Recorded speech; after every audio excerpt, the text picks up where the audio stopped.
This is Lorenz Atlas, and now we talking about the Business Done Differently podcast that talks about the Savannah Bananas with Tyler Gilliam.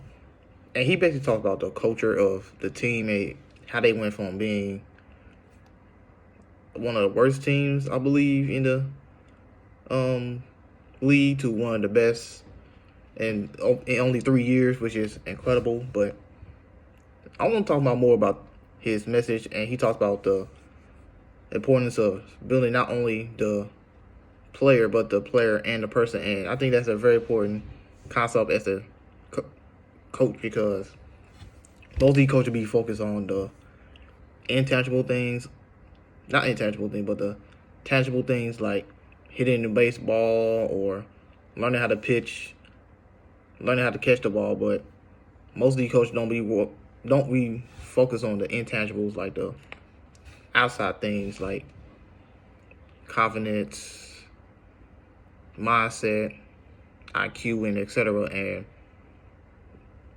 that's important because that's how he got some of his players in the major leagues, because he focused more on the intangibles instead of the tangibles. And that's how you become great, not only in sports, but outside of sports.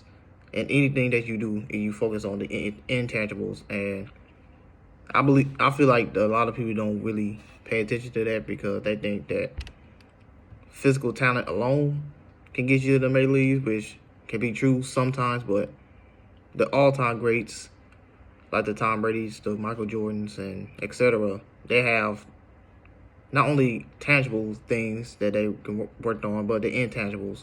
And that's how they rise above everybody else, because they focus on both aspects of their work, the intangibles and tangibles. So you should, as a coach, you should work on both things, not only just focus on one, because that can make a huge difference between being a good coach and being one of the greatest coaches. So I really appreciate this podcast, and thank you.